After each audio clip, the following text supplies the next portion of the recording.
दोस्तों, झारखंड के हॉस्पिटल में जब भी मौका मिलता था तो खूबसूरत मैडम और जिसमें मेन डॉक्टर होता है वो दोनों ही ऑपरेशन रूम में जाकर घंटों बिताते थे और जी चाहे जब निकल कर आते थे, चाहे वो मरीज इंतजार करे चाहे कोई करे।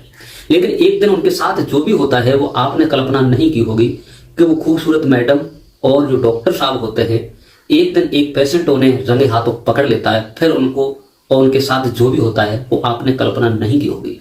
नमस्कार, प्रणाम। मैं हूं प्रेम यादव। ये कहानी तो मैं सुनाने जा रहा हूं झारखंड के रांची की है।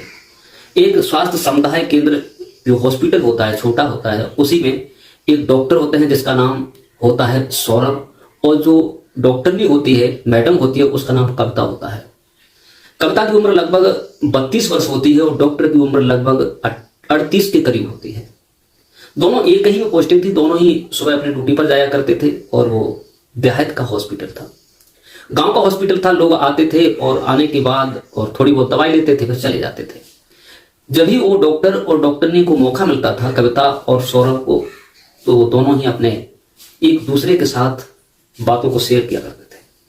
दोस्तों, एक दिन एक पेशेंट उसमें ऐसा होता है कि उन दोनों को रंगे हाथों पकड़ लेता है। फिर इसमें क्या होता है दोस्तों, एक बार ऐसा होता है कि डॉक्टर सौरभ और कविता दोनों ही ये समझते हैं कि आज पेशेंट कोई आने वाला नहीं है, लेकिन चलो चलते हैं, रंगरेलियां मनाते हैं।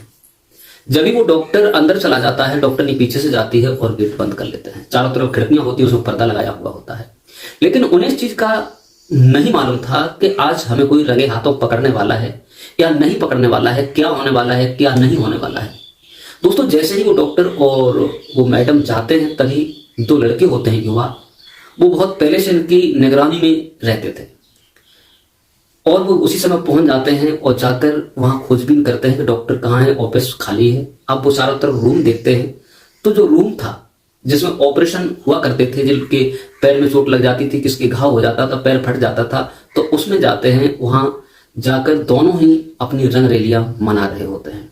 लेकिन उन्हें नहीं मालूम होता है, जब वो लड़का चारों तरफ देखने के बाद और उससे कुछ अजीब सी आवाजें आती हैं, वो लड़का जब सुनता है, जिसका नाम था मनोहर, जब सुनता है तो खिड़की जरा सी एक जगह होती है, वहां से झांक कर देखता है तो उसके रोंगटे खड़े हो जाते हैं। वो सन्न रह जाता है कि वो डॉक्टर मैडम और डॉक्टर दोनों ही आपत्तिजनक हालत में होते हैं, जिनके तन पे एक भी कपड़ा नहीं होता।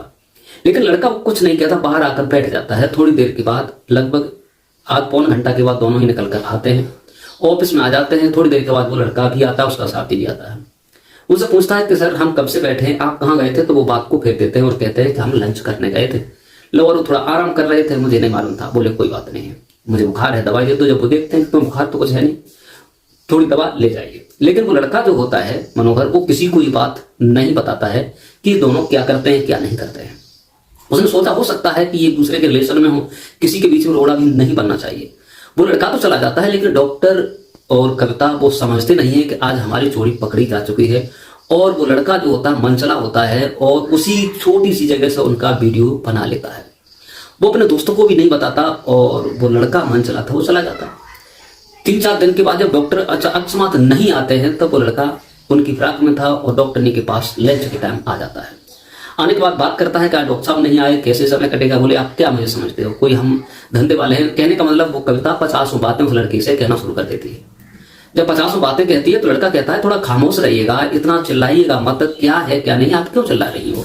मैं कुछ आपसे कहना नहीं चाहता हूँ, कोई बात नहीं है। लेकिन वो और जाने जब तोड़ पकड़ती है, तभी वो लड़का अपना फोन निकालता है। निकालने के बाद और वो वीडियो उसे दिखाने लगता है। और जब वो महिला डॉक्टर होती है कविता, जब उस वीडियो को देखती है, उस पोज को देखती है, तो उसके रोंगटे खड़े हो जाते हैं और उस लड़का के पैर पकड़ लेती है। बोले, तुमने ये कहां से देखा? बोले, वही तो मैं सिद्ध करना चाहता था। आप तो एक पवित्र सीता माता बनना चाहती हो, तुम्हारे जैसा कोई दुनिया में है नहीं, तुम यही सिद्ध करना चाहती हो। दोस्तों, वो लड़का जब दिखाता है तो वो मैडम जो होती है कहती है कि आप जो भी करना चाहो आप भी कर सकते हो, लेकिन ये हमारा किसी से कहना मत, अगर तुमने कह दिया। और लड़का उस लड़की के हम उम्र था। उस मैडम की शादी तो हो चुकी थी, पति बाहर रहता था। उस लड़की की उम्र 28 साल होती है। वो लड़का उसे दिखाता है, दिखाने के बाद और मैडम हाँ करती है और उसी थिएटर रूम में चले जाते हैं। जाने के बाद वो लड़का भी उसी की रंगरेलियां मनाने लगता है, उसके संपर्क में आ जाता है। दोस्तों, अब डॉक्टर दूसरे दिन आते हैं, उस मैडम से कहते हैं, लेकिन मैडम की जो नजर होती है वो नजर भूल जाती है और डॉक्टर साहब जब लंच में वही काम करने के लिए कहते हैं, लेकिन वो कविता उससे मना कर देती है। डॉक्टर उससे हाथापाई करते हैं, कहते हैं कि ऐसा नहीं हो सकता, हम तुम्हें नौकरी से यहां से निकलवा देंगे। लेकिन वो लड़का जो था मनोहर उससे कहता है कि अगर आपने डॉक्टर से आज दिन कुछ भी किया तो हम ये तुम्हारा वीडियो सोशल मीडिया पर डाल देंगे। दोस्तों यहां तक होता है कि उन दोनों में झगड़ा हो जाता है। झगड़ा का टूल यहां तक बढ़ता है कि गांव मोहल्ले के लोग जो होते हैं उन्हें समझाते कि बात क्या, लेकिन बात उस केवल लड़के को ही मालूम थी। तभी वो लड़का कहता है कि आप अगर अच्छा ही चाहते हो तो दो में से एक यहां रह सकते हो, चाहे तो ये मैडम रह सकती है, चाहे तो आप भी रह सकते हैं, एक ही लोग रह सकते हैं। तभी लोग कहते हैं कि जहां पर कौन रहना चाहिए। तब वो लड़का ये कहता है कि रहने के लिए जो भी रहना चाहे आप गांव के सपोज कर सकते हैं, कौन रहे या कौन नहीं रहे। तभी मैडम उस लड़के की तरफ देखती है। देखने के बाद लोग कह देते हैं कि डॉक्टर साहब को यहां से जाना चाहिए, दूसरा डॉक्टर आना चाहिए। दोस्तों यही होना था। डॉक्टर को वहां से दूसरी जगह गांव के लोग कहकर ट्रांसफर करा देते हैं। वहां पर एक डॉक्टर आते हैं जिनकी उम्र लगभग 50 साल होती है, अधेड़ होते हैं, उन्हें इससे कोई मतलब नहीं होता। लड़का जो था अब उसका काम बन जाता है कि कविता से पैसा भी लेता है, पैसा लेने के साथ साथ उसके साथ रंगरेलियां भी बनाता है। अब कविता सोचती है कि इससे कैसे छुटकारा मिले, कैसे नहीं मिले। वो लड़का मनोहर कहता है कि अगर आपने जरा सी भी किसी से बात की तो मैं ये वीडियो तुम्हारा वायरल कर दूंगा, गांव में आप रहती हो। मैडम जब ज्यादा परेशान आ जाती है तो उस लड़के से कहती है तुम चाहते क्या हो।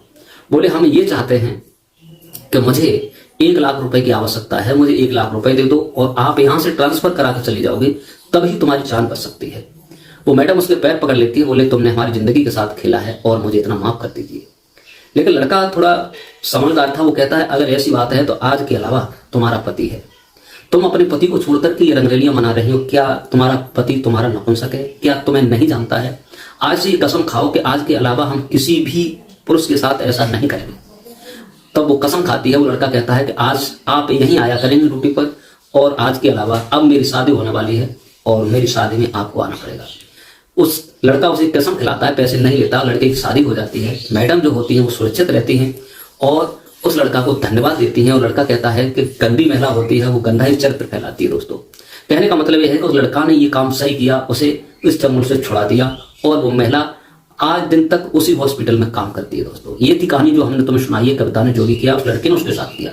कमेंट में अवश्य बताइए कि लड़का ने ये काम सही किया और इज्जतदार काम करवाया। आज के लिए बस इतना ही। नमस्कार, जय हिंद, जय भारत। मिलते हैं किसी दूसरे वीडियो के साथ।